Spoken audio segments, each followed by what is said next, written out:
पेट फूलना तो आईबीएस में भी होगा, गैस में भी होगा, सीबो में भी होगा, डिस्पेप्सिया में भी होगा, आईबीडी में भी होगा, कैंसर में भी होगा, टीबी में भी होगा, सब में होगा। लेकिन आप डिफरेंशिएट करेंगे कैसे कि पेट मेरा क्यों फूल रहा है? This is a normal colon. All this red lines जो आपको दिख रही हैं, ये हमारे नॉर्मल ब्लड वेसल्स हैं जो हमारी कोलन के अंदर होते हैं। अब मैं आपको दिखाता हूँ अल्सरेटिव कोलाइटिस दिखता कैसा है। व्हाइट व्हाइट सब ये जख्म है, ये अल्सरेशन हैं जो बड़े बड़े दिख रहे हैं। इसको हम डीप अल्सर्स बोलते हैं। ये इंटेस्टाइन्स इतनी खराब है कि इस वक्त पे इसको दवाई से कुछ we can't do anything, this has to be taken out. अगर आइलियम ऐसा अल्सरेटेड है तो B12 तो वैसे ही अब्सॉर्ब होगा ही नहीं। B12 डिफिशिएंसीज होती हैं, उसको सिर्फ B12 रिप्लेस करना काफी नहीं है, उसका कारण जानना जरूरी है। सम गाय कमेंटेड कि देखो इन्होंने टेस्ट के बारे में बता दिया, सिटी स्कैन एमआरआई के बारे में बता दिया, ये पैसे बन जाएंगे एंड ऑल दैट। मैंने इसको बोला भाई देखो मैं I don't own any MRI और सिटी स्कैन मशीन, मुझे उसको कोई पैसे नहीं मिलने वाले। ये जो आंत पूरी फूली हुई है, ऑलमोस्ट समझ लीजिए 2.5-3 सेंटीमीटर के आसपास है, ये नैरोइंग है और ये बाकी की खराब आंत है। अब इस पेशेंट को क्रोन्स भी नहीं था, दिस पेशेंट हैड ट्यूबरकुलोसिस। अब ये सब चीजें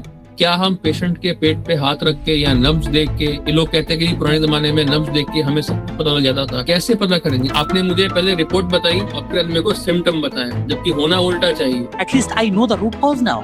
आज तक तो मैं बैंगलोर हो गया, साउथ हो गया, हैदराबाद हो गया, कहाँ के चक्कर ही काटते रह रही। डॉक्टर आप अपनी मर्जी का चुनो, जिसके पास जाना है, जहाँ जाना है चुनो, लेकिन जब चले गए तो उस पर ट्रस्ट करो। I was lucky to meet Barry Marshall. Barry Marshall was the guy जिन्होंने एच पाइलोरी डिस्कवर किया था। हम सिर्फ आईबीडी क्या है इसके ऊपर बात नहीं करेंगे, हम डायग्नोसिस से लेके ट्रीटमेंट और ट्रीटमेंट के बाद गट के रिकवरी, इन सब की कंप्लीट जर्नी, मतलब टोटल जर्नी को कनेक्ट करने वाले हैं। तो the whole intent behind today's session is कि लेट्स से आपको बार बार लूज मोशन होता है, स्टूल में ब्लड या फिर म्यूकस आता है, आपको उसके साथ साथ अर्जेंसी भी होती है, पेट में क्रैम्पिंग होती है, वेट लॉस हो रहा है, या आपको ऑलरेडी डायग्नोस्ड केस है क्रोन्स डिजीज या अल्सरेटिव कोलाइटिस के। तो आज का डिस्कशन आपके लिए बहुत ज्यादा इंपॉर्टेंट रोल प्ले करने वाला है। ऐसा मैं क्यों कह रहा हूं? क्योंकि आईबीडी में कंफ्यूजन सिर्फ डायग्नोसिस और मेडिसिन को लेकर नहीं होता है।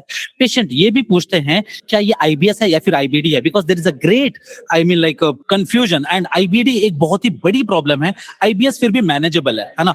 तो अगर इसके कंफ्यूजन में आप रहोगे तो आप अपने ट्रीटमेंट को डिले करोगे। तो लोग ये भी मुझसे पूछते हैं कि आईबीडी होता क्यों है, क्या ये कंप्लीटली जेनेटिक है या फिर लाइफस्टाइल और फिर माइक्रोबायोम का भी इसमें रोल है? फाइबर खाना चाहिए आईबीडी में स्पेसिफिकली या फिर अवॉइड करना चाहिए? रेमिशन के बाद नॉर्मल डाइट पे कैसे वापस आना है? और अगर इन्फ्लामेशन कंट्रोल हो गया फिर भी ब्लोटिंग और बावल सिम्टम्स हैं तो क्यों ये हो रहे हैं?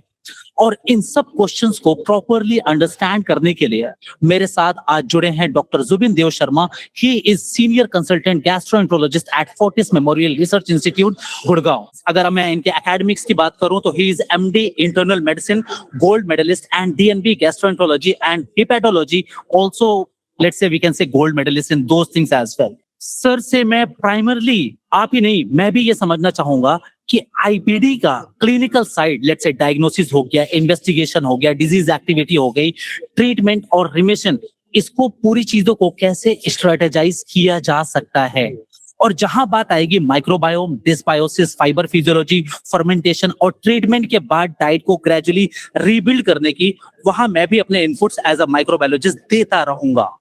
बिकॉज एक क्वेश्चन जो मुझे पर्सनली बहुत इंटरेस्टिंग, आई विल रिपीट, बहुत ज्यादा इंटरेस्टिंग लगता है, वो ये है कि इन्फ्लामेशन कंट्रोल हो गया बट उसके बाद गट इकोसिस्टम के साथ क्या करना है? और एक और controversial question I would say जो बहुत ज्यादा फेमस है ऑल ओवर इंटरनेट, कि आईबीडी में फाइबर आपका फ्रेंड है या फिर आपका दुश्मन है। इस डिस्कशन को अगर आप एंड तक देखते हैं तो हम सिर्फ आईबीडी क्या है इसके ऊपर बात नहीं करेंगे, हम डायग्नोसिस से लेके ट्रीटमेंट और ट्रीटमेंट के बाद गट के रिकवरी, इन सब की कंप्लीट जर्नी, मतलब टोटल जर्नी को कनेक्ट करने वाले हैं आज के इस डिस्कशन में। तो बिफोर वी स्टार्ट, एक सबसे बेसिक क्वेश्चन आई थिंक जो सबके लिए रेलेवेंट होगा वो ये है, मतलब मैं ऑडियंस के पर्सपेक्टिव से, sir just to give you a bit brief, मैं एक पेशेंट हूं, आप कंसीडर कर सकते हैं आईबीडी का।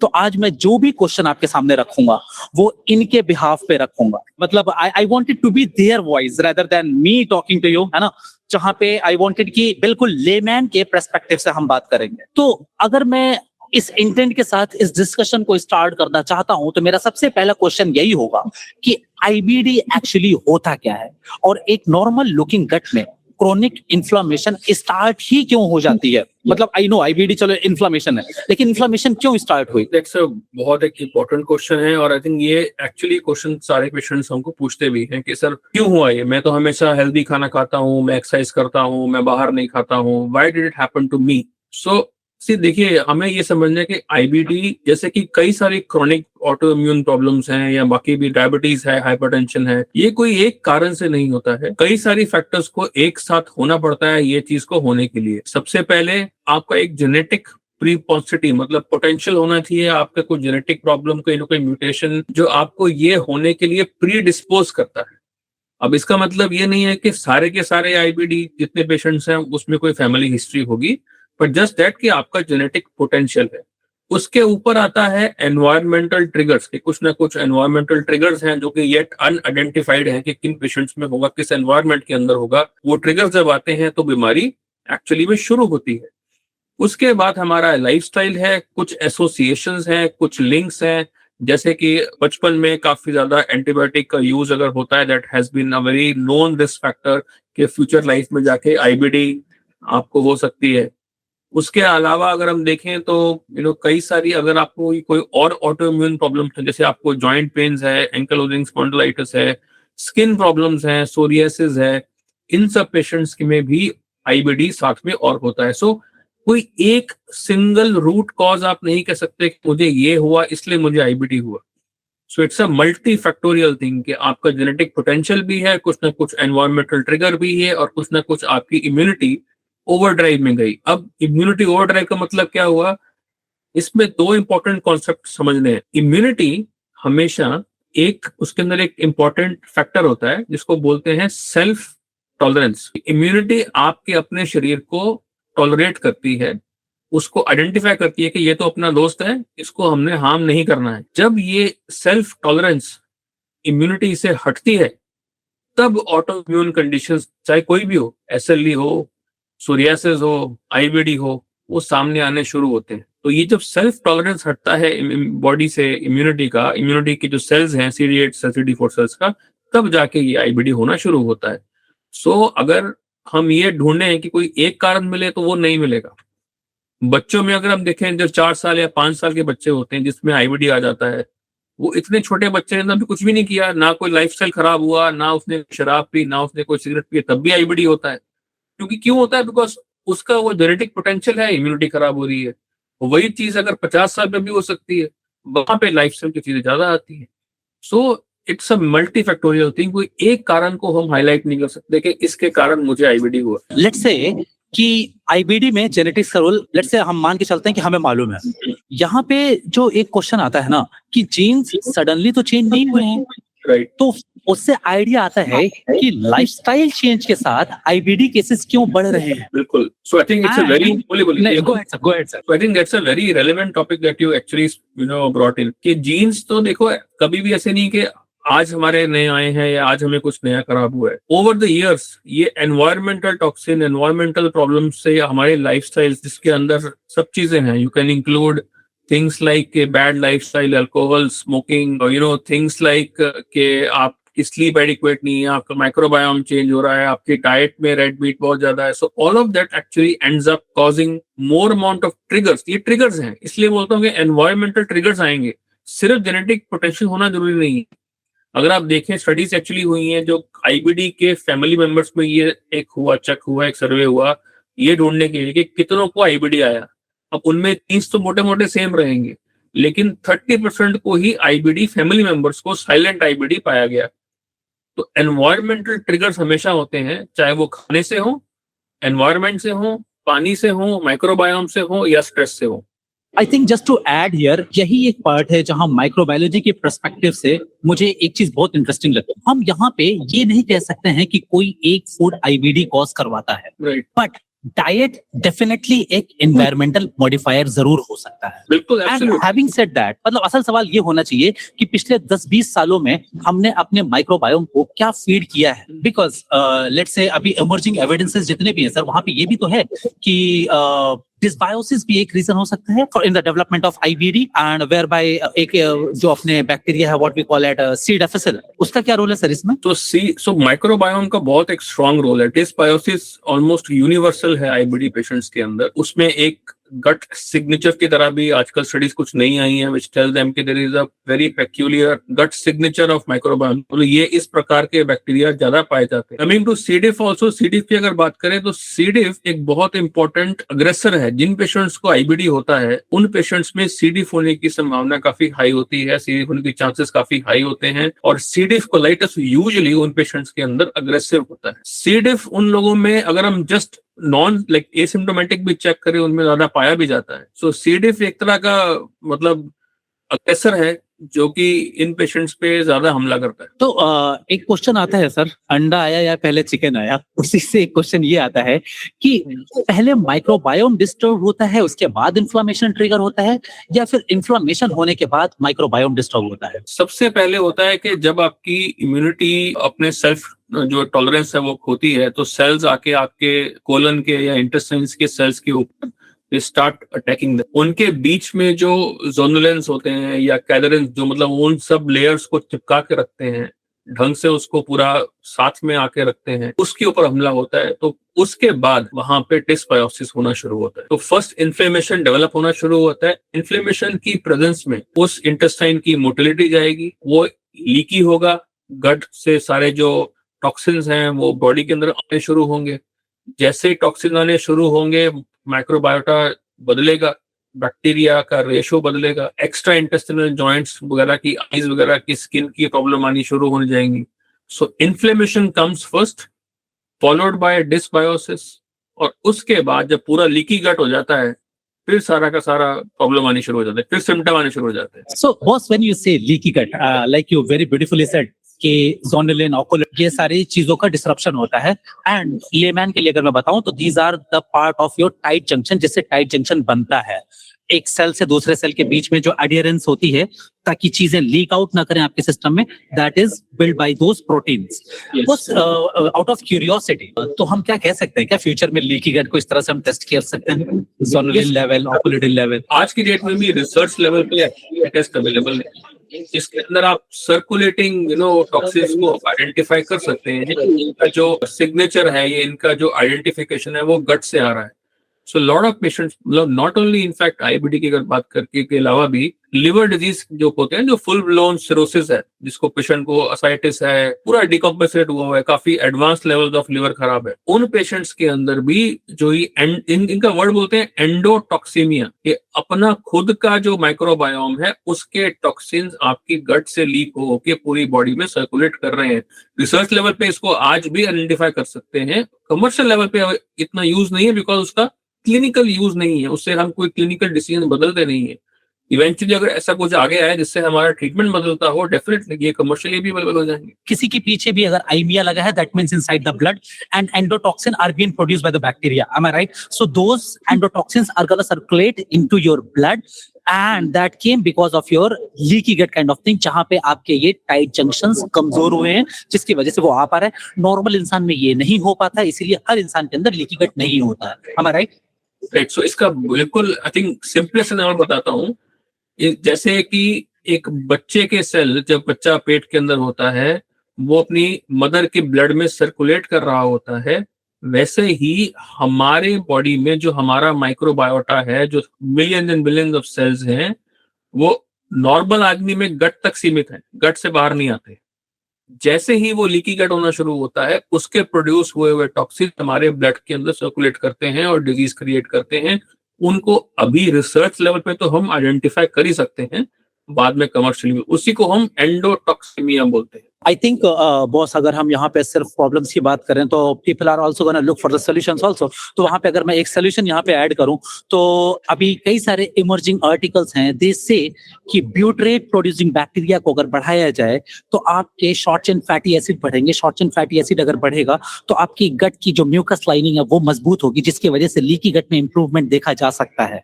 Yes. And now, just to add here, ki how can we enhance those butyrate producing bacteria? One bacteria is Akkermansia mucinophila, जिसमें हम कह सकते हैं कि a resistant starch plays a very key role in this one because Akkermansia mucinophila consume करता है resistant starch को. Yes. Am I right, boss?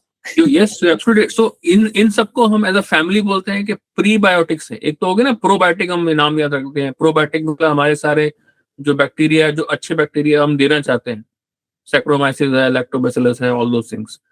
एक होता है जो आपने बताया, दैट्स अ प्रीबायोटिक. प्री मतलब कि हम वो रॉ मटेरियल दें जिससे हमारे ब्यूटारेट वाले प्रोड्यूसिंग बैक्टीरिया ऑटोमेटिकली बनने शुरू हो.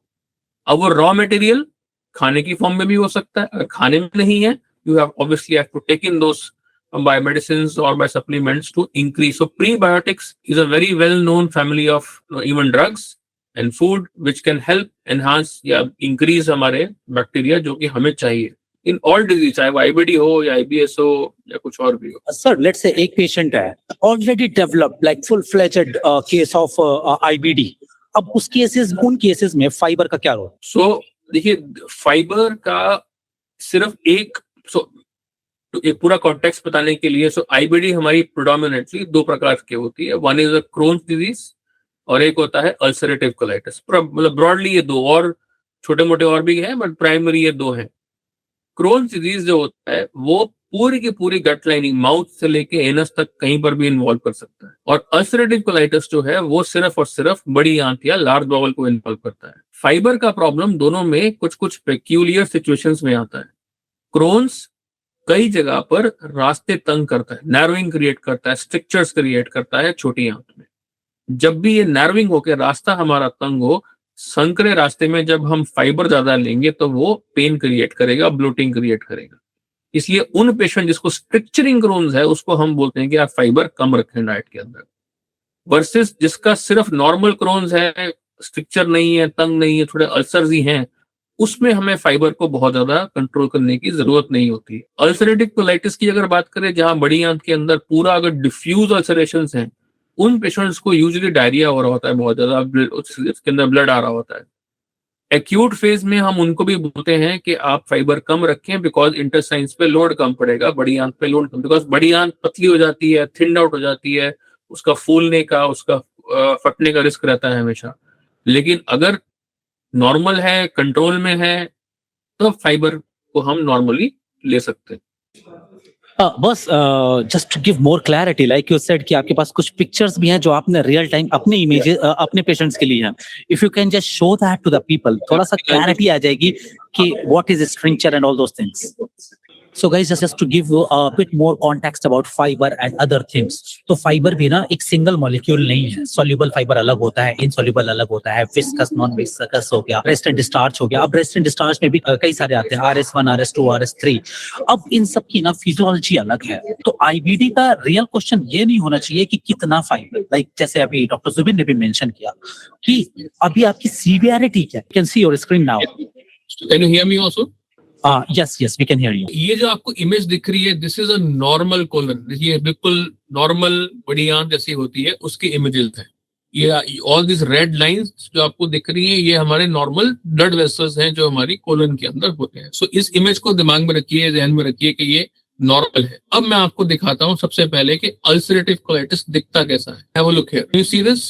ये पूरी की पूरी जो नॉर्मल आपको ब्लड वेसल्स दिख रही थी, इसके अंदर आपको कहीं नहीं दिख रही है. आपको यहाँ पे क्या दिख रहा है? ये वाइट सब ये जख्म है, ये अल्सरेशंस हैं जो बड़े बड़े दिख रहे हैं. ये सारा का सारा हमारा म्यूकोजा जो है इंजर्ड है. यहाँ देखिए और सिवियर, यहाँ ऑलमोस्ट गड्ढे गड्ढे बने हुए हैं. दीज आर डीप अल्सर्स, इसको हम डीप अल्सर्स बोलते हैं. ये इंटेस्टाइन्स इतनी खराब है कि इस वक्त पे इसको दवाई से कुछ we can't do anything, this has to be taken out. इसकी तो लाइक सर्जरी होगी. This is a case for a total colectomy. Similarly अगर हम आगे देखें, again have a look here. So ये होता है एक अल्सरेटिव, सीवियर अल्सरेटिव कोलाइटिस. इस पेशेंट को डेफिनेटली मैं डाइट में, फाइबर में, मतलब ऑब्वियसली मेडिसिन पे रहेगा. वी विल इवन थिंक कि इसको हमें सर्जरी करनी चाहिए, सांस को निकालना चाहिए. डाइट तो इस पेशेंट में बहुत ही मुश्किल है. ये तो हो गया अल्सरेटिव कोलाइटिस. अब बात करते हैं हम क्रोन्स. ये जो आप देख रहे हैं अभी, ये हमारा वो एरिया है जहां छोटी आंत और बड़ी आंत मिलती हैं. दिस इज आइलियोसिकल वॉल्व, ये जहाँ पे आपको ये सामने नजर आ रहा है, इसके आसपास पूरा ये वाइटिश पस है, म्यूकोपस बोलते हैं या हम म्यूकस बोलते हैं, और यहाँ पे डीप अल्सरेशन है। Again you will see this all white, ये छोटी आंत के अंदर है। अब हम आइलियम जिसको बोलते हैं, टर्मिनल आइलियम, जहाँ इसको छोटी आंत का आखिरी हिस्सा बोला जाता है, यहाँ पे ये सारा अल्सरेटेड एरिया है। अब ये पेशेंट को डेफिनेटली डायरिया होगा, ब्लीडिंग होगी, विटामिन B12 एब्जॉर्ब यहाँ पे होता है, इस एरिया में विटामिन B12 एब्जॉर्ब किया जाता है, आइलियम में एब्जॉर्ब होता है। अगर आइलियम ऐसा अल्सरेटेड है तो B12 तो वैसे ही एब्जॉर्ब होगा ही नहीं, इम्पॉसिबल है कि यहाँ से एब्जॉर्ब हो जाएगा। सो इसलिए बोलते हैं कि जो पेशेंट को B12 डिफिशियंसीज होती हैं उसको सिर्फ B12 रिप्लेस करना काफी नहीं, उसका कारण जानना जरूरी है। एक और दिखाता हूँ लास्ट, ये अगर आप, ये एक सिटी स्कैन है। अब आज एक one of I had made a video and some guy commented कि देखो इन्होंने टेस्ट के बारे में बता दिया, सिटी स्कैन MRI के बारे में बता दिया, इनकी ये पैसे बन जाएंगे एंड ऑल दैट। मैंने इसको बोला भाई देखो, मैं I don't own any MRI और सिटी स्कैन मशीन, मुझे उससे कोई पैसे नहीं मिलने वाले, लेकिन just two point out an example, ये जो आप एरिया देख रहे हैं ना यहाँ पर, ये जो इसके आगे ये जो आंत पूरी फूली हुई है, ऑलमोस्ट समझ लीजिए 2.5-3 सेंटीमीटर के आसपास है, ये नैरोइंग है और ये बाकी की खराब आंत है। जब तक के आप सिटी स्कैन्स पे ये देखेंगे नहीं, आप इसका ट्रीटमेंट कैसे करेंगे? सो सिटीज और ये चीजें अल्ट्रासाउंड पे, एक्सरेज के अंदर नहीं आती। तो when somebody is advising some test, it is for a particular use. अब इस पेशेंट को इनफैक्ट क्रोन्स भी नहीं था, this patient had tuberculosis eventually. So we have to really do all of these things to identify the problems in our patient. अब ये सब चीजें क्या हम पेशेंट के पेट पे हाथ रख के या नब्ज देख के, कि लोग कहते हैं कि पुराने जमाने में नब्ज देख के हमें सब कुछ पता लग जाता था, कैसे पता करेंगे? चलो पता कर भी लेंगे कि नब्ज तेज है, नब्ज तेज क्यों है, कैसे पता लगेगा? अंटिल यू एक्चुअली गो इन। और आज की डेट में जब सब कुछ अवेलेबल है, तब भी अगर हम नहीं करें, then I think we are doing injustice to our patients कि अगर हम उनको ये चीजें ऑफर नहीं करेंगे। Sir just to add also here, nerve तेज तो कई सारे रीजन में हो सकती है। अगर एक सिंपल सा फीवर है तो भी तो नर्व तेज होंगी। बिल्कुल तेज होगी, बिल्कुल तेज होगी। तो अब यहाँ पे इंसान को लॉजिकली खुद सोचना चाहिए कि नर्व तेज या धीमी, दो ही चीजें होंगी, नॉर्मल, तेज, धीमी। अब ये चीजें लेट्स से इसी तरीके से फीवर होगा या नहीं होगा। अब कैंसर जैसे प्रॉब्लम में भी फीवर होता है, और एक नॉर्मल वायरल इन्फेक्शन में भी फीवर होता है, जहां पे पैरासिटामोल तक भी, मतलब पैरासिटामोल खाली लो, एंटीबायोटिक तक लेने की जरूरत नहीं पड़ती है। तो दीज आर वेग सिम्टम्स, बट इन चीजों के ट्रैप में पड़ के लोग अपनी चीजों को खुद से और ज्यादा वर्स करते हैं, और तब आते हैं वो लैंड अप करते हैं, और फिर वो डॉक्टर को ब्लेम करते हैं कि ये डॉक्टर जांचें बहुत करवाते हैं। सबसे बड़ी प्रॉब्लम ये आती है, मतलब फ्रॉम, एक तो हमें जब पेशेंट को हम ओपीडी में देख रहे होते हैं, पहले तो ऑब्वियसली उसको जज करना है, उसकी प्रॉब्लम को समझना है, उसको आइडेंटिफाई करना है। उसके बाद मेडिसिन क्या देनी है, रिकमेंडेशन प्लान क्या बनाना है उसके ट्रीटमेंट का, वो लिखना है, उसके डाइट का, लाइफस्टाइल का, एक्सरसाइज का, दवाइयों का। और सबसे मुश्किल जब थर्ड पार्ट जब आता है, उसको कन्विंस करना कि यार ये जो मैं बता रहा हूँ ये करना जरूरी है हमें। वो थर्ड पार्ट में हमें मैक्सिमम टाइम लगता है, पहले के 2 पार्ट हमें जल्दी आम हो जाता है। And also having said that, was like you mentioned कि अगर हम सिटी स्कैन नहीं करें, अगर हम ये इन्वेस्टिगेशंस नहीं करेंगे, तो हमें नहीं मालूम पड़ेगा कि नैरोइंग है या नहीं। ऑन द अदर हैंड, मान के चलते हैं कि आपका पैसा बचाने के चक्कर में हमने नहीं किया सिटी स्कैन, हमने नहीं किया, पूरा नहीं किया, ठीक है, आपके पास पैसों की कमी थी, और यहाँ पे हमने कहीं इंटरनेट से पढ़ लिया कि फाइबर जो होता है बहुत हीलिंग होता है। किसी ने मेरी वीडियो मान लीजिए देख ली कि फाइबर बहुत हीलिंग होता है, गट लाइनिंग को रिपेयर करता है। Those things comes in a preventive thing, treatment के लिए नहीं यूज किया जा सकता है। एब्सोल्युटली। और मैं हमेशा ये कहता हूँ कि पेट के जो सिम्टम्स है ना, वो ऑलमोस्ट सारी बीमारियों में मोर और लेस सेम रहेंगे। अब क्रोन्स की जो मैंने आपको दिखाए, कुछ फोटोज दिखाए, इनकी प्रॉब्लम एक ही थी कि पेट फूलता है। अब पेट फूलने हो से लेके आप यहाँ तक डायग्नोसिस तक पहुंचे हो, क्रोन्स तक पहुंचे हो, सो पेट फूलना तो आईबीएस में भी होगा, गैस में भी होगा, सीबो में भी होगा, डिस्पेप्सिया में भी होगा, आईबीडी में भी होगा, कैंसर में भी होगा, टीबी में भी होगा, असाइटिस में भी होगा, सब में होगा। लेकिन आप डिफरेंशिएट करेंगे कैसे कि पेट मेरा क्यों फूल रहा है? तो ये सब चीजें I think ultimately it comes down to that patient और डॉक्टर के बीच में एक ट्रस्ट होना चाहिए। मैं तो सबको ये कहता हूँ कि यार डॉक्टर आप अपनी मर्जी का चुनो, जिसके पास जाना है, जहां जाना है चुनो, लेकिन जब चले गए तो उस पर ट्रस्ट करो। That's all. और मुझे ऐसा लगता है सर कि डॉक्टर वैसा चुनो जो आपकी चीजों को सुन के फिर वो दवाई लिखे। बिल्कुल, वो डॉक्टर आपकी बात नहीं सुन रहा, आपको टाइम नहीं दे रहा है, उसको तो इमीडिएट चाहिए। मैं कभी भी किसी डॉक्टर की बुराई नहीं करता, लेकिन I think I should say today, अभी मैं बहुत ज्यादा कॉमनली देखता हूँ बस कि छोटी छोटी चीजों के लिए एंटीबायोटिक लिख देते हैं, छोटी छोटी चीजों के लिए एंटीबायोटिक, मतलब we are creating the disaster by ourself, बिल्कुल, है ना? इंडिया में तो सबसे ज्यादा प्रॉब्लम है, वन ऑफ द, अभी एक रिसेंट एक नया एंटीबायोटिक इंडिया ने सो कॉल्ड लॉन्च किया है, उसके पीछे काफी वीडियोस बने हैं। और लेकिन मैं कह रहा हूँ कि इंडिया ने तो लॉन्च इसलिए किया क्योंकि इंडिया में जरूरत है, बिकॉज हमने खुद ही ये प्रॉब्लम क्रिएट की हुई एंटीबायोटिक्स के ऊपर। I think you are very right that doctor has to be listening to the patient. Yeah, I think like last discussion also we had, जहाँ पे आपने बहुत ही clearly highlight किया था, history is the most important part. या history is the most definite. So वही बता रहा हूँ कि बिल्कुल बारीकी में हिस्ट्री लेना इसलिए जरूरी है, जैसे मैंने बताया कि सिम्टम सेम रहने वाले हैं, ब्लोटिंग है।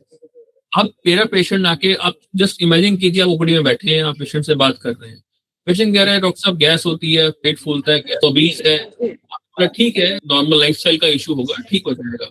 आप ब्लड टेस्ट देखते हो, आपको क्लू क्या पिकअप करते हैं? एक छोटा सा क्लू कि इस मेल आदमी का हीमोग्लोबिन 11 है, 11 है, तो 11 क्यों होना चाहिए? तो एक अच्छा खासा हट्टा कट्टा थोड़ा ओबीज ओवरवेट ही है, इसका एचबी तो 13, 14, 15 होना चाहिए।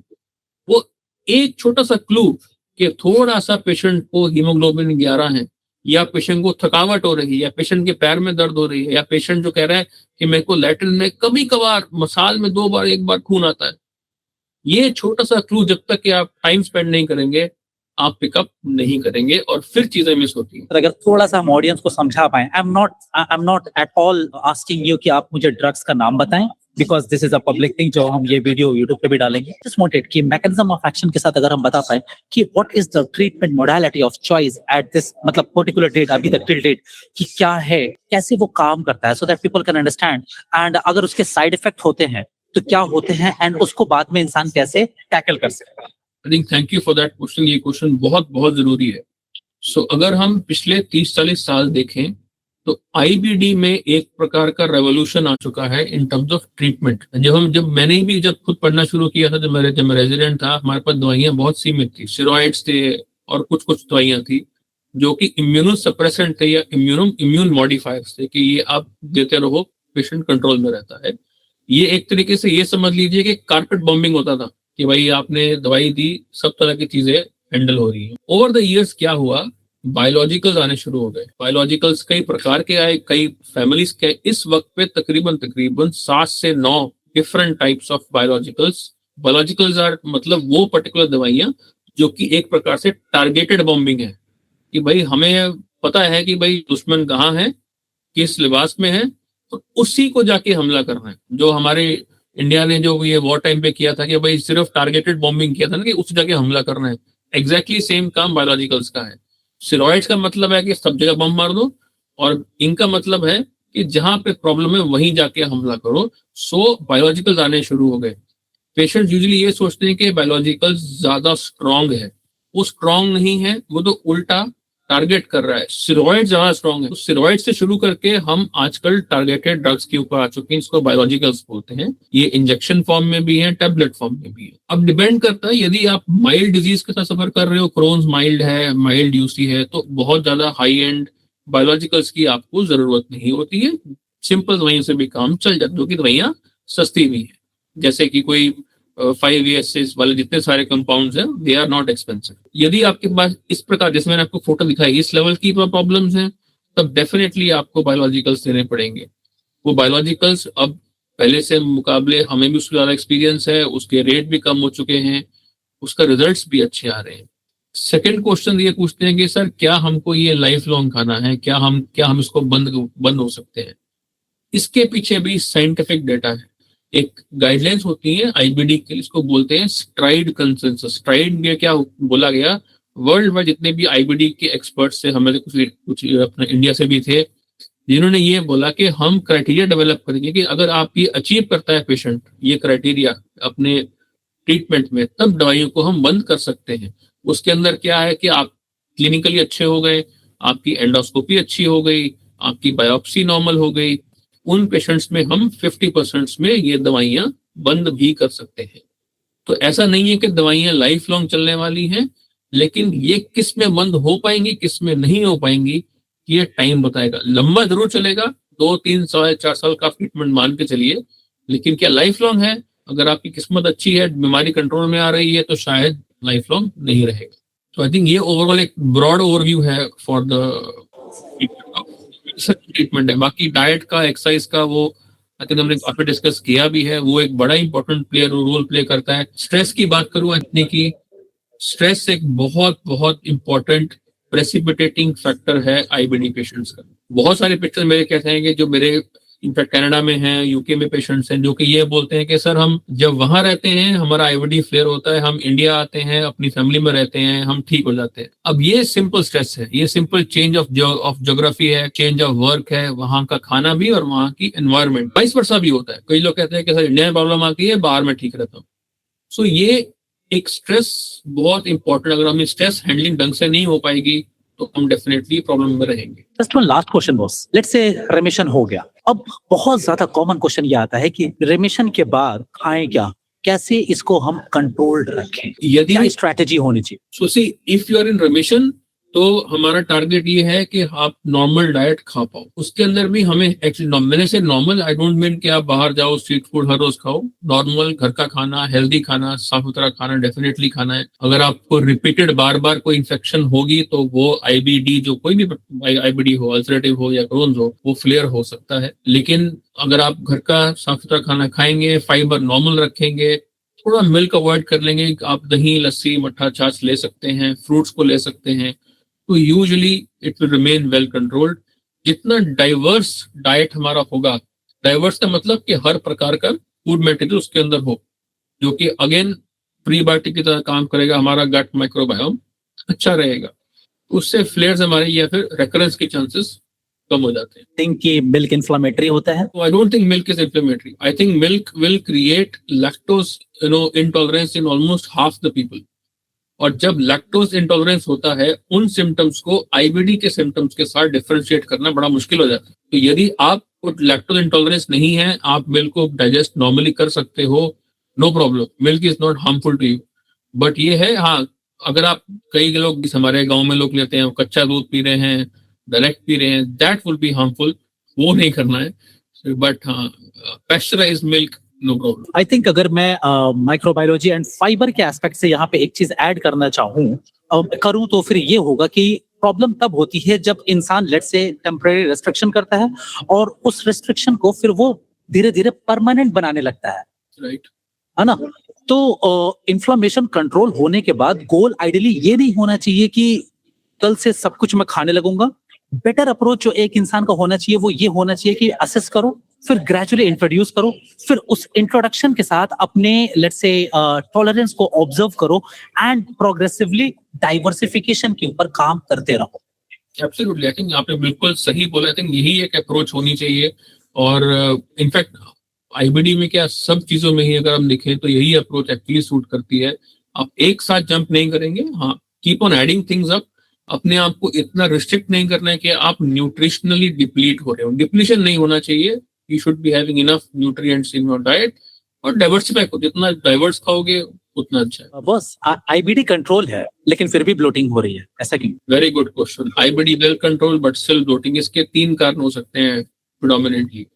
SIBO is still common in patients जिनके IBD कंट्रोल में रहते हैं। So SIBO has to be checked and if it is there, it has to be treated. This motility remains despite, क्योंकि क्या होता है कि जब बार बार IBD के फ्लेयर्स होते हैं तो इंटेस्टाइन्स की मोटिलिटी, बिकॉज इंटेस्टाइन्स की वॉल्स में स्कारिंग होता है, वहाँ के नर्वस सिस्टम में इंजरीज वो लॉन्ग टर्म, लाइफ लॉन्ग रह जाती हैं, तो थोड़ी dysmotility actually is very well known. मेरे पास इस डेस्कटॉप पे एमआरआई इमेजेस नहीं है, बट आई कैन एक्चुअली, हम लोग करते हैं जिसको बोलते हैं सिने MRI.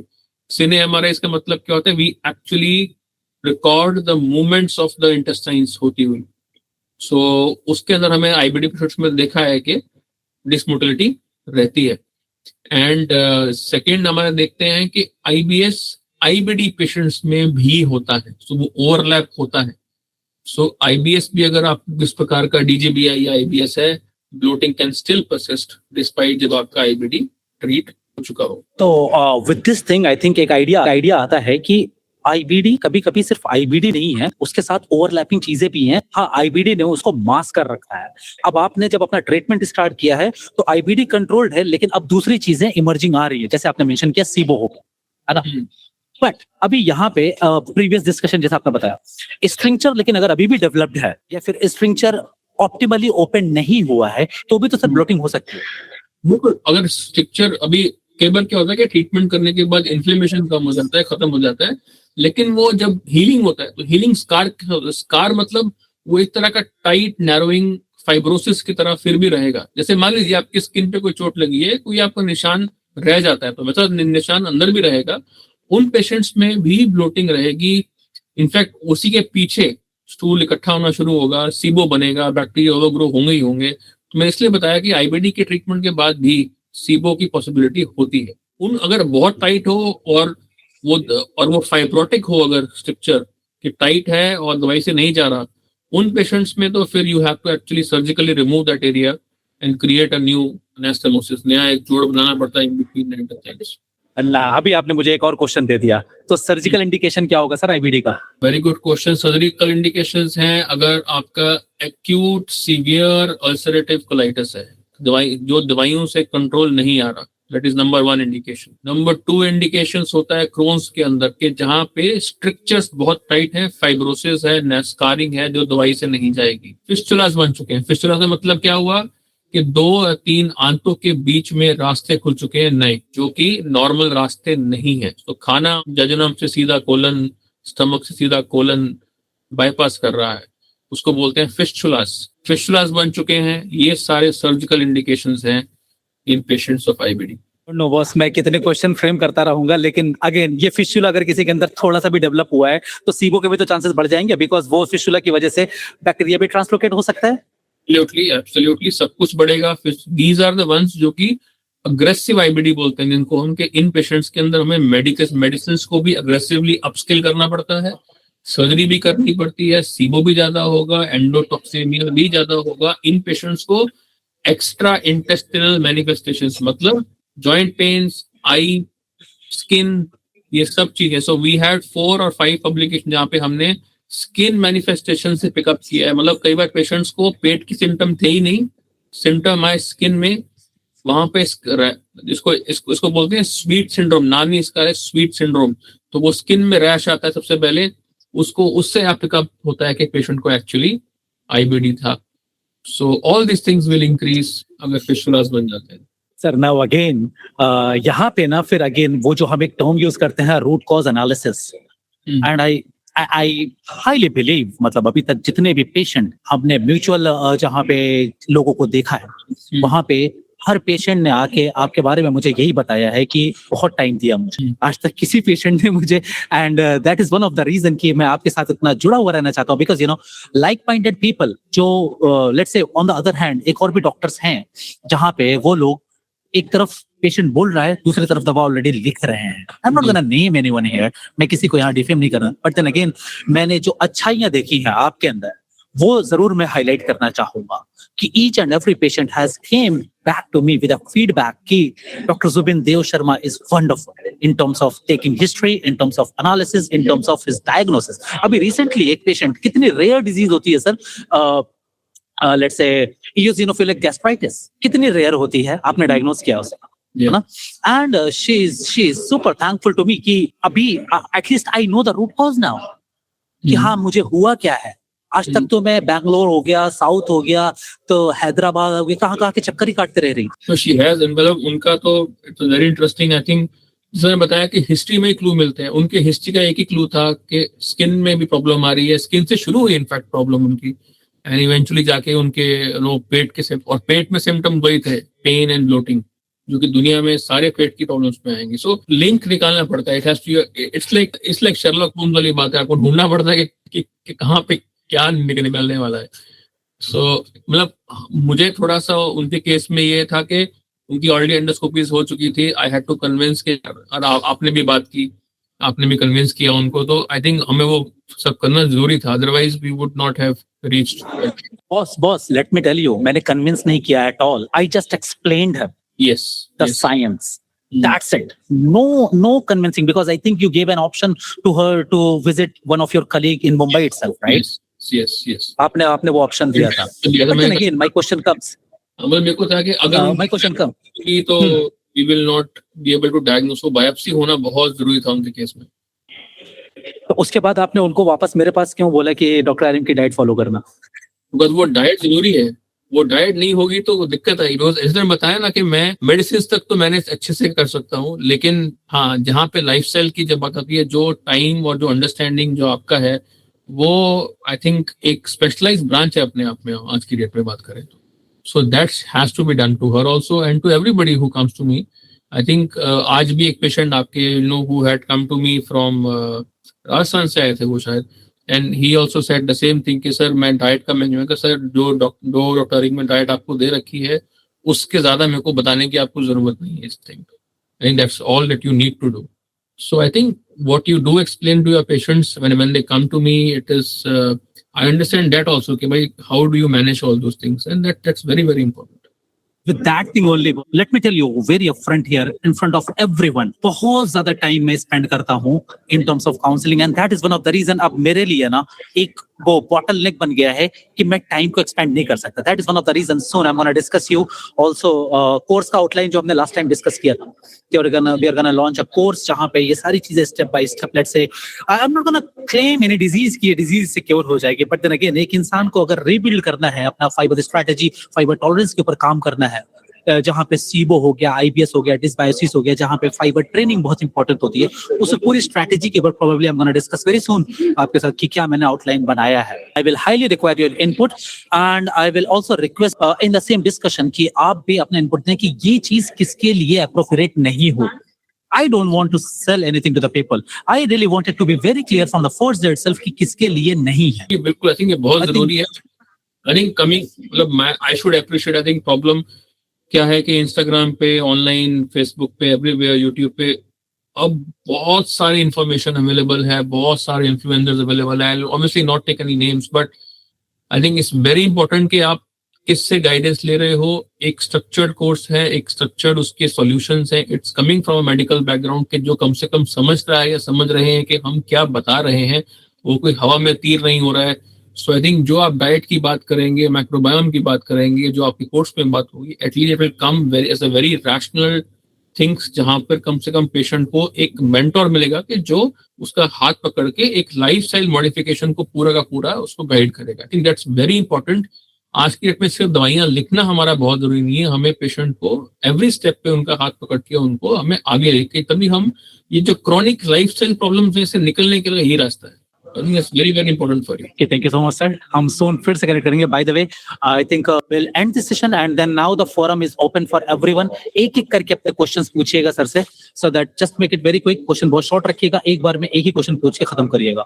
Sir, will take hardly 5 to 10 minutes more of yours. Sir iron deficiency anaemia के बारे में. So that's a very बहुत अच्छा क्वेश्चन है सर. आयरन डेफिशिएंसी एनीमिया कुछ साल पहले तक, कुछ साल क्या मैं कहूँगा 8-10 साल पहले तक, अभी भी काफी इंडिया के पॉकेट्स में न्यूट्रिशनल होता है. अगर मैं कुछ स्टेट्स की बात करूं जहां पे हमारा न्यूट्रिशन रिलेटिवली थोड़ा पुअर है, न्यूट्रिशन इस सबसे कि हमारे आयरन की डाइट में ही कमी हो.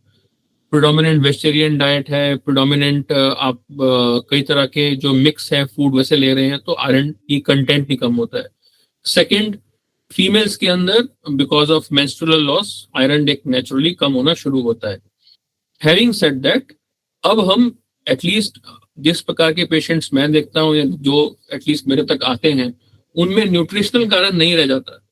उनके अंदर कई एक्चुअल गट की प्रॉब्लम्स आती हैं. Coeliac disease is very common, जिसके अंदर आयरन डेफिशिएंसी होता है. आईबीडी जो मैंने आपको इमेजेस दिखाए, इन दोनों पेशेंट्स के अंदर आयरन भी कम होगा बिकॉज अल्सरेशन होगी तो एक्चुअल ब्लड लॉस हो रहा होगा. एल्डरली पेशेंट्स हैं जिनको हम देखते हैं कोई खून पतला करने की दवाई के ऊपर है, हार्ट की प्रॉब्लम है, स्टेंट डला हुआ है, एंटीप्लेटलेट्स चल रहे हैं, उन लोगों में आयरन लॉस हो रहा होता है. मेल में, मतलब मेल के अंदर अगर आयरन लॉस हो रहा है और फीमेल में मेनोपॉज के बाद अगर आयरन लॉस हो रहा है, एचबी कम हो रहा है, तो आपकी एंडोस्कोपी, कोलोनोस्कोपी एक्चुअली रिकमेंडेड है टू पिकअप की कोई अल्सरेशंस तो नहीं है, एच पाइलोरी तो नहीं है, सीलियक तो नहीं है, आईवीडी तो नहीं है, और सबसे खतरनाक कोई कोलन का कैंसर तो नहीं है. हम ज्यादा आज की डेट में हम 50 से कम भी कोलन कैंसर देख रहे हैं, और 50 के ऊपर तो now it is clearly internationally recommended कि आपकी कोलोनोस्कोपी पॉलिप्स के लिए होनी चाहिए। Today only I did a polypectomy. एक रेक्टम में एक बड़ा पॉलिप था एक पेशेंट का जो कश्मीर से थी, and she was just 39, and so it's becoming very very common now. So iron deficiency is not, दोनों आयरन डेफिशिएंसी भी और B12 डेफिशिएंसीज भी जस्ट रिप्लेसमेंट करना काफी नहीं है, उसका कारण जानना है वो न्यूट्रिशनल है या फिर एक्चुअली न्यूट्रिशन ठीक है लेकिन शरीर एब्जॉर्ब नहीं कर पा रहा या लॉस हो रहा है। सर न्यूट्रिशन ठीक है क्योंकि डाइट तो अच्छी है सर, बट गट में सर मुझे लगता है अल्सर है। अगर तो जब आप कह रहे हैं अल्सर है तो आईबीडी क्या है? आईबीडी एक अल्सरेशंस की ही तो बीमारी है, क्या अल्सर बनते रहेंगे? तो पेट में दर्द होता रहता है, उसको एवेल्युएशन डेफिनेटली चाहिए। आई थिंक अगर आपकी न्यूट्रिशन ठीक है और फिर मिनरल डेफिशिएंसी हो रही है then it definitely requires evaluation. जैसे कि एंडोस्कोपी रिपोर्ट में आया इंटरल गैस्ट्रोलाइटिस एस पायोरी, तो जैसे मान लीजिए 2 डॉक्टर से रिव्यू करा दिया, उन्होंने एंटीबायोटिक्स को स्टार्ट नहीं किया, तो ऐसा सही है कि क्या है सर, क्या टेक रहता है? देखिए एच पाइलोरी की प्रॉब्लम 2 तरीके से होती है। वन थिंग इसके अगर अंदर कोई अल्सरेशंस मिले, अंदर कोई बदलाव मिले, एट्रोफिक गैस्ट्राइटिस मिला, उन कंडीशंस में डेफिनेटली हम ट्रीट करते हैं। यदि ऐसा है कि अंदर कोई अल्सरेशंस नहीं है, कोई भी फिजिकल कोई बड़ी मेजर प्रॉब्लम्स नहीं है, तो यूजुअली कई बार हम उसका ट्रीटमेंट स्किप भी करते हैं, बिकॉज इंडिया में एच पाइलोरी से कैंसर रिलेटिवली कम हो जाता है। अगर आप जापान की बात करें, कोरिया की बात करें, वहां पे बहुत हाई होता है, तो वहां पे तो यूनिवर्सल है कि जैसी एच पाइलोरी मिला सबको ट्रीट करना है। इंडिया में प्रॉब्लम ये है कि आज आप ट्रीट करते हो, 6 महीने साल के बाद ऑलमोस्ट यूनिवर्सल है कि आपको दोबारा री इन्फेक्शन एच पाइलोरी का हो ही जाता है, बिकॉज हमारा हाइजीन जितना मर्जी हम अच्छा कर लें, it's still not the same standard as the West. तो शायद इसलिए आपको अभी उन्होंने ट्रीट नहीं किए होंगे। आपको एच पाइलोरी के कारण अंदर कोई बदलाव नहीं होंगे, जस्ट एच पाइलोरी होगा, उसका जस्ट प्रेजेंस होगा। सिम्टम जैसे बर्पिंग है, मान लीजिए एक्सेसिव बर्पिंग हो गया, उसका रीजन क्या हो सकता है? सो इट्स इसलिए कह रहा हूँ कि हिस्ट्री इसलिए इंपॉर्टेंट है। अगर आपने मुझे पहले रिपोर्ट बताई और फिर मेरे को सिम्टम बताया, जबकि होना उल्टा चाहिए। अगर आप मुझे बोला होता कि मुझे बर्पिंग हो रही है, मैं आपका पहले एच पाइलोरी का चेक ही नहीं करता, बिकॉज बर्पिंग का उससे कोई रिलेशन नहीं। तो रीजन क्या हो सकता है सर? जैसे सिम्टम्स है, बर्पिंग वगैरह है, आ रही है सर एक्सेसिव, तो क्या खाली पेट? An number of reason sir, burping के तो बहुत सारे कारण। अगेन इट कहाँ से स्टार्ट किया जाए सर, उसको कहाँ से स्टार्ट किया जाए कि एंड गोल एंड गोल कैसे पता चलेगा? स्टार्ट किया जाए अच्छी हिस्ट्री से, bye sitting with a doctor and understanding के बर्पिंग हो कहाँ से रही है, कैसे हो रही है। That's the most important starting, not testing. एक सेकंड बॉस, मैं एक क्वेश्चन यहाँ पे ऐड करना चाहता हूँ कि when they say about H pylori, तो क्या एच पाइलोरी एक नॉर्मल इंसान में नॉर्मल फ्लोरा का भी पार्ट है, and then it becomes culprit when it starts penetrating your mucus lining and then creates ulcer while touching your gastric epithelium, ऐसा है कुछ? So वहां से हम डिफरेंशिएट करते हैं किसको ट्रीट करना है, किसको ट्रीट नहीं करना है। Good question. So I had the honor and I was lucky to meet Barry Marshall. Barry Marshall was the guy जिन्होंने H pylori डिस्कवर किया था, और डिस्कवर भी कैसे किया था आई एम नॉट श्योर, सबको स्टोरी पता है कि नहीं। तो जब उन्होंने एच पाइलोरी ढूंढा, it's a very small rod shape का एक बैक्टीरिया होता है हमारी गट लाइनिंग में, तो साइंटिफिक लोग नहीं मान रहे थे कि ऐसा कुछ होता है और इससे कोई अल्सर होता है। सो बैरी मार्शल और उनके पार्टनर्स ने एक्चुअली खुद खाया एच पाइलोरी का जो कल्चर है, फिर एंडोस्कोपी की गई, अल्सर डॉक्यूमेंट किया गया, उस बायोप्सी के अंदर एक्चुअली में देखा गया। So this is how it was proved कि एच पाइलोरी अल्सर क्रिएट करता है। और he came to India.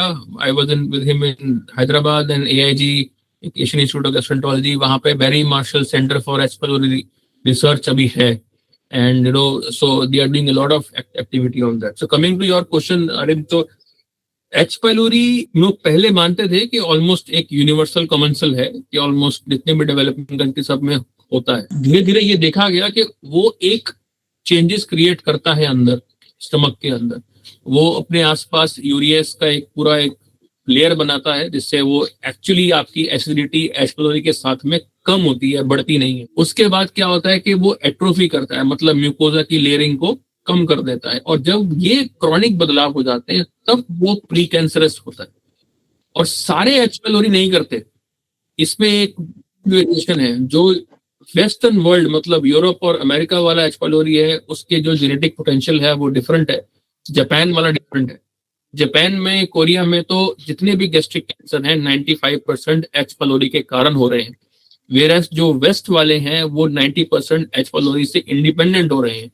सो आज की डेट में रिकमेंडेशन ये है कि यदि आपको एच पाइलोरी मिला प्लस आपको गट लाइनिंग में बदलाव मिले, मतलब अल्सर मिला, एट्रोफी मिली, या एक वर्ड होता है इंटेस्टिनल मेटाप्लाजिया, जिसके अंदर के स्टमक के अंदर इतने बदलाव हो चुके हैं कि भाई एक स्टेप पीछे है बस कैंसर से, वहां पर आपने उसको ट्रीट करने, और ये सब चीजें एंडोस्कोपिकली पिकअप हो सकती हैं, इसके लिए हर बार बायोप्सी की जरूरत नहीं होती है। तो sir, how relevant is H pylori stool antigen test? Stool antigen test ये देखता है कि एच पाइलोरी आपके गट लाइनिंग के अंदर जी रहा है कि नहीं जी रहा है, कभी जिया कि नहीं जिया, तो वो डेड भी और लाइव भी दोनों को पिकअप करे उसका। तो वो स्टूल एंटीजन टेस्ट अगर पॉजिटिव आ रहा है देन यस, इट मींस कि it is there, it is not telling कि वो कोई बीमारी क्रिएट कर रहा है कि नहीं कर रहा है, उसके लिए आपको एंडोस्कोपी करनी पड़ेगी।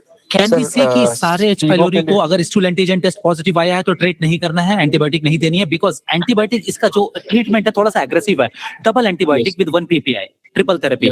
मुझसे भी नहीं हुआ तो फिर quadruple therapy. I will not chase it, मतलब हम लोग इंडिया में उसको चेज नहीं करते कि आप सिर्फ एंटीजन स्टूल एंटीजन पॉजिटिव है तो we will not chase it until unless we actually see कि उसमें बदलाव हो रहे हैं। बट ये गाइडलाइंस हमारी इंडिया या वेस्ट के लिए स्पेसिफिक है। आप जैसे ही जो गो टुवर्ड चाइना, जापान, कोरिया, वहां पे कहीं भी एक्सप्लोर मिला वो उसके पीछे पड़ जाएंगे, उसको they want to eradicate. But उसमें ये भी है कि देयर हाइजीन इज बेटर, उसमें वहां पे री इन्फेक्शंस कम है हमारे से एज कम्पेयर टू अस। हमारे में क्या है कि अगर आज मैंने इनका ट्रीट किया, जिन्होंने बात की एक्सप्लोरी की, 90% है कि 6 महीने बाद दोबारा मिलेगा। इस सिम्टम उससे मैच होना चाहिए। Got it. Thank you so much. Next question from the audience side, please. Sir मेरे को ERD ग्रेड 3 है, सरनिया है, मैं दुबई से बात कर रहा है। मेरे को 15 ईयर्स से मैं ट्रीटमेंट कर रहा है, या पेट पुग जा रहा है खाने के बाद, मेरे को बहुत गैस होता है। मैं 15 ईयर्स से ट्रीट कर रहा है कि मेरे को डायग्नोसिस बराबर क्या बोल के नहीं होता है, खाना वापस आ जा रहा है, नींद का प्रॉब्लम हो रहा है, बहुत टायर्ड हो रहा है। सो सर आई थिंक वही है कि एक डिटेल्ड एनालिसिस हमें ऐसा चाहिए जो हमारा ये डिफरेंशिएट कर पाए कि आपके कौन से symptoms actually hiatus hernia create कर रहा है और कौन से सिम्टम्स जो है वो आपके उससे कोई रिलेशन में नहीं है। फॉर एग्जांपल अगर मैं बात करूं कि जो खाना बैक आ रहा है, आपने बताया है, वो डेफिनेटली उससे लिंक उसका हो सकता है। नींद ना आना या टायर्डनेस होना, ये अनलाइकली है कि उससे लिंक्ड हो। So what you need is probably a detailed discussion with somebody who can differentiate on आपके सारे symptoms का, और फिर उसके हिसाब से उसका ट्रीटमेंट हो। हाइटस हर्निया की भी जो ग्रेडिंग है ना सर, इसके पीछे बहुत एक प्रॉपर मेथड होता है। आपकी एंडोस्कोपी कैसे हुई, सेडेशन में हुई, विदाउट सेडेशन हुई, आप कितने कंफर्टेबल थे, कितना जो जिसने एंडोस्कोपी की उसने कितनी एयर का यूज किया। सो ये बहुत कॉमन है इसको ओवरकॉल होना। ये तो मतलब एक तरीके से ये बोलने वाली बात है कि अगर मुझे लगा कि मैं ओवरवेट हूँ, शायद किसी को लगे कि मैं ओवरवेट नहीं हूँ, मैं थोड़ा ओबीज हूँ, किसी को लगे कि नहीं मैं ठीक हूँ। सो ये बड़ा सब्जेक्टिव वाली बात हो जाती है। सो आई थिंक इससे पहले कि कोई, मेरा लास्ट वीडियो इनफैक्ट इसके ऊपर ही था, सर्जरी के बारे में कोई भी अगर हम सोचने से पहले हाइटस हर्निया के लिए प्लीज उसकी कुछ मैंडेटरी टेस्टिंग होती है, वो आपने करनी है। मैनोमेट्री होता है, 24 आवर पीएच इंपीडेंस स्टडीज होती है, जहाँ पे ये चेक करता है कि एक्चुअली में आपका हाइटस एसिड क्रिएट कर रहा है कि नहीं कर रहा है। So all that is required before you jump towards surgery for hiatus. But आपके केस में जो आपने सिम्टम बताए, आपको एक डिटेल डिस्कशन चाहिए to really see कि which symptom actually उसका है या किसी और का। सर मैंने रिस्ट्रिक्शन लिया हुआ है for treatment of SIBO over a month and the symptoms still continues to be same, excessive burping after meals, excessive bloating after meals and loose stool. ये 3 classical symptoms है which are the same before taking the treatment of rifaximin as well as after. So see, SIBO, I think Arun can also tell you in much more detail than me कि it's of various types, various conditions में different way से present करता है। पर जैसे मैंने पहले video talk में बताया कि symptoms पेट के सारे ही similar होते हैं और सिर्फ SIBO से ही create हो रहा है ऐसा जरूरी नहीं होता है। बर्पिंग खाने की इमीडिएटली बाद, ब्लोटिंग खाने के 15-20 मिनट बाद, डायरिया खाने के अगर इमीडिएटली बाद आपको बाथरूम जाना पड़ रहा है वर्सेस के डायरिया रूटीनली पतला हो रहा है, that requires much more investigations than just treating SIBO। क्योंकि पहले के 2 सिम्टम्स अगर खाने के इमीडिएटली बाद हो रहे हैं तो वो सीबो से नहीं होंगे। सीबो के बीच में इंटरवल होता है in between symptoms and diet. और अगर डायरिया क्रॉनिक हो चुका है, दैट तो definitely requires investigation. So look for things like Crohn disease. Again, अरे हम अपने कई वीडियो में बोल चुके हैं, सीबो एक वन स्टोरी है, उसका कारण जानना जरूरी है कि कहाँ से सीबो क्रिएट हो रहा है। सर एक और तो क्वेश्चन मेरे केस में क्रिएट हुआ था आफ्टर एच पाइलोरी मैंने ट्रीट किया हुआ था। मैंने ट्रीटमेंट किया हुआ था around 2 years ago, but then 6 महीने के बाद as you mentioned it was relapsed after 6 months। तो मैंने उसके बाद एंडोस्कोपी थी which showed last legs and pancreatitis, colon was clear and then the तो symptoms सबसे पहले बेसिक पे आते हैं। SIBO is a disease of small intestine, H pylori is a condition of stomach. ये एनाटॉमिकली डिफरेंट कंडीशंस है। So don't link H pylori with SIBO. SIBO के और बहुत सारे कारण हैं, एच पाइलोरी उस लिस्ट में एक्चुअली नहीं आता। एक क्विक फीडबैक दे दें so that next topic whatever I want now, I don't want to request Dr. Zubin but I want request coming from your end। आप लोगों की साइड से रिक्वेस्ट आनी चाहिए कि next time do you want कब sir को हम बुलाएं फॉर डिस्कशन ऑफ जीआरडी को कैसे मैनेज किया जाए एंड ऑल दोस प्रॉब्लम्स। तो एक थोड़ा सा फीडबैक दे दें, how was today's discussion. Forum is open for everyone. बहुत अच्छा लगा आप लोगों का सारा आज ये देख के। और मैं डॉक्टर जुबिन से एक बात ये कहना चाहूंगा कि सर मैं कंफ्यूज हो गया हूँ।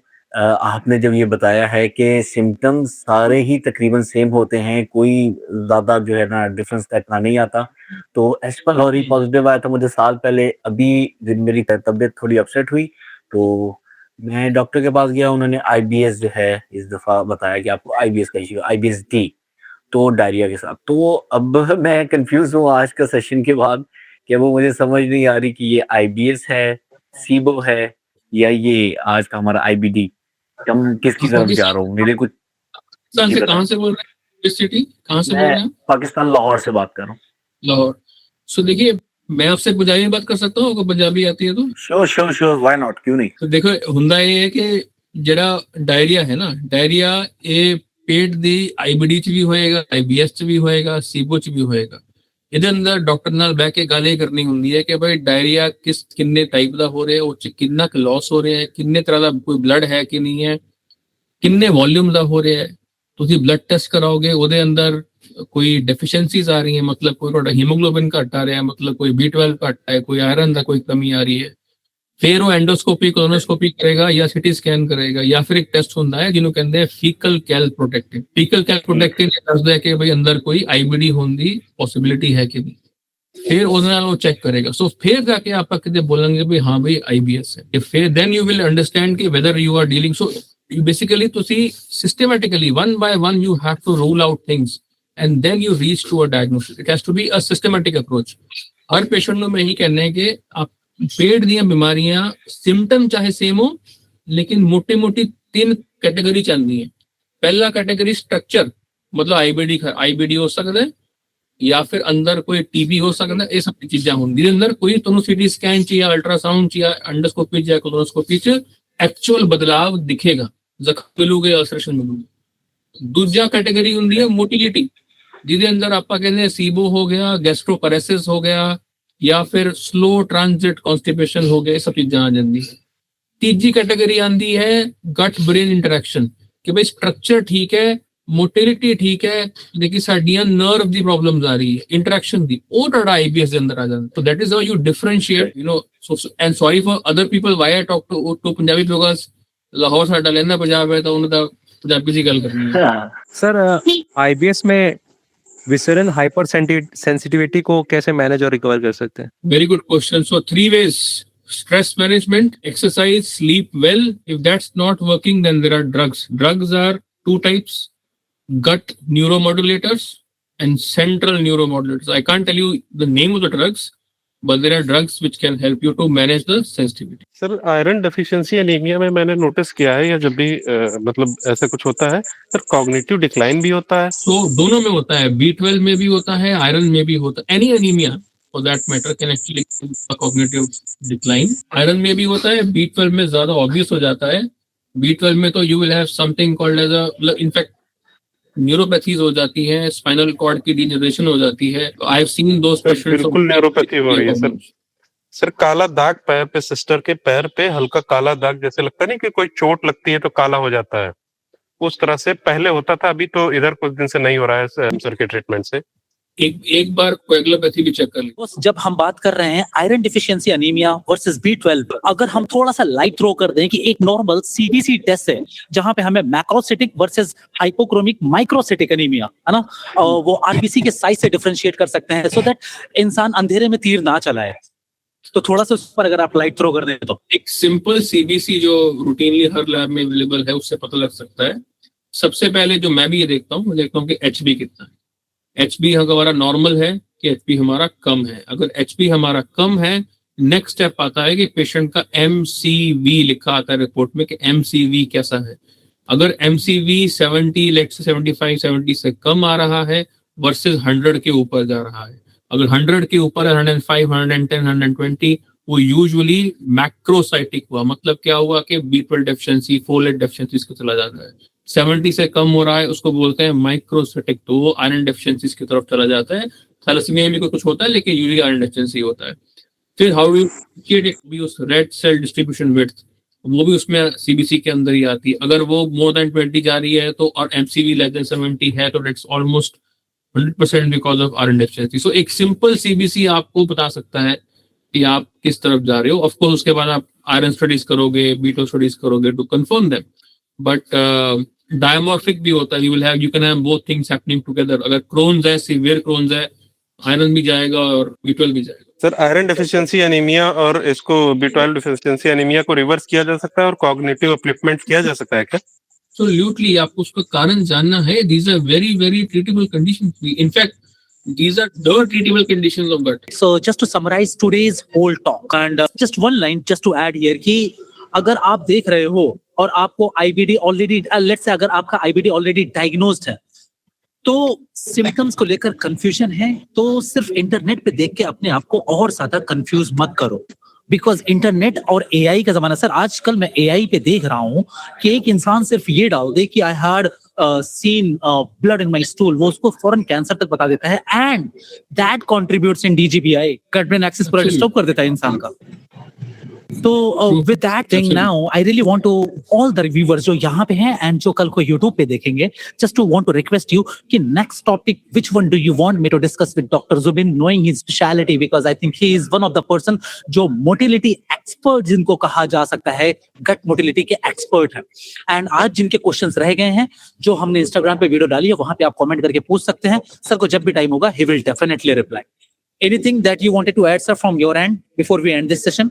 सर एक क्वेश्चन था सर, जैसे अगर एंटीबायोटिक के कोर्स एक हफ्ते चले तो H पाइलरी एंडोस्कोपी में रूट टेस्ट में क्या नेगेटिव हो सकता है क्या, ये बैक्टीरियल लोड कम होने की वजह से? वो सिर्फ चेक करने के लिए एंडोस्कोपी करने की जरूरत नहीं होती, उसके 4 हफ्ते बाद एक ब्रेड टेस्ट होता है जिसके अंदर आप चेक कर सकते हैं। Okay, thank you sir. So मैं सिर्फ ये बोलना चाहता हूँ कि आई थिंक एज ऑलमोस्ट ये बहुत I really enjoy coming to the live sessions. I think इससे हमें बहुत सीख भी मिलती है, बहुत डिस्कशंस भी होती हैं, बहुत तरह के लोगों से हम बात करते हैं और बहुत मजा भी आता है। बिकॉज आई थिंक जितना हम हेल्प कर पाए उतना हमें खुद अच्छा लगता है as human beings, as doctors. इसमें कोई नेचुरल मोटिव नहीं है, इसमें कोई ये नहीं है कि आपने मेरे को दिखाना है या किसी को दिखाना है। आप अगर ठीक रहेंगे we will be more than happy. As doctors हम डॉक्टर्स पैसे के लिए कभी नहीं बनते, हम बनते इसलिए हैं कि हम जितनी हेल्प कर पाए उतने अच्छे हैं। हमारे my father is a doctor, he has done 40 years of work, so we always learned something, only one, कि भाई as far as possible जितना हम हेल्प कर पाए। yes, I think आज की डेट में इंफॉर्मेशन की कमी नहीं है। एज अरिम ने बोला कि इंटरनेट पे सब कुछ अवेलेबल है, वीडियोस में, AI पे, everything is available. Important point है कि आप उस इंफॉर्मेशन को अपने क्लिनिकल कॉन्टेक्स्ट से, अपने लाइफ के हिसाब से इंटरप्रेट कैसे करते हैं, दैट इज मोस्ट इंपॉर्टेंट। ये नहीं है कि हाँ ब्लीडिंग तो कैंसर हो सकता है लेकिन क्या आप में ही कैंसर है या किसी और में है। So this interpretation is very very important. So वहां पे you just need somebody who can rationally discuss this things for you. So please आप पढ़िए, नो प्रॉब्लम, इंटरनेट पे जाइए, वीडियोस देखिए, आप पढ़िए, लेकिन जो पढ़ रहे हैं वो अपने डॉक्टर के साथ डिस्कस कीजिए। And most importantly please trust whomsoever you are with. आपका ट्रस्ट हमारे लिए सबसे इम्पोर्टेंट है, उसी में हमें कॉन्फिडेंस मिलता है आपका इलाज करने में। पेशेंट के साइड से अगर मैं अपने आप को लॉयर रख रहा हूं तो जस्ट यही ऐड करूंगा सर कि जब पेशेंट पढ़ के जाता है ना, एआई करके जाता है या गूगल करके जाता है, तो डॉक्टर उसको बड़ी गिरी नजर से देखते हैं कि सब तो खुद ही पता करके आ गए हो, अब मुझसे क्या पूछ रहे हो, डांट देते हैं। पेशेंट डरता है ओपीडी में जाने के बाद sir, believe me. I know sir, there are lot of doctors who do that, but I think जैसे मैंने बोला कि डॉक्टर चॉइस करना वो टोटली आपके हाथ में है। अगर आपको नहीं को अच्छा लगा, you can always change somebody, but choice करने के बाद जब आप पहुंच गए हो और आपने बोला कि हाँ इससे इलाज कराना है, तब उस पर आप ट्रस्ट जरूर करो। उससे पूछ लो, नो प्रॉब्लम, वो इरिटेट हो जाए, मैक्सिमम क्या होगा, उसको थोड़ा गुस्सा ही आएगा, कोई बात नहीं, लेकिन वो समझाएगा सही।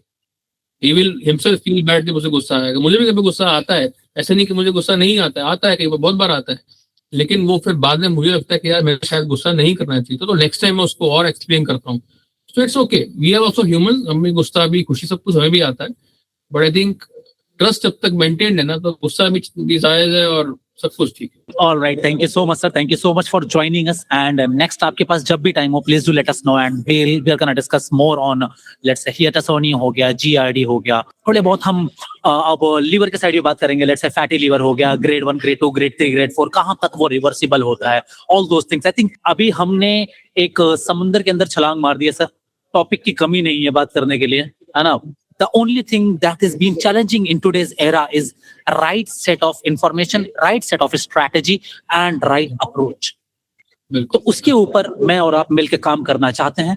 आई would like to invite you कि आप मुझे हम दोनों टीम अप कर लेते हैं, जहां पे टाइम टू टाइम आने के बाद इस तरह से हम चीजों को डीबंक करते रहे। Absolutely, I will more than be happy to, no problem. So with that note, sir, I would like to end today's session and thank you so much for joining. And for those people, just to tell you, आज कोई consultation नहीं होगा because I am outside now. I'm gonna travel back home. Sir, आपने देखा मैं cafe में बैठे. So looking forward, sir. Next time हम फिर join करेंगे. With that note, I'll end this session now, sir.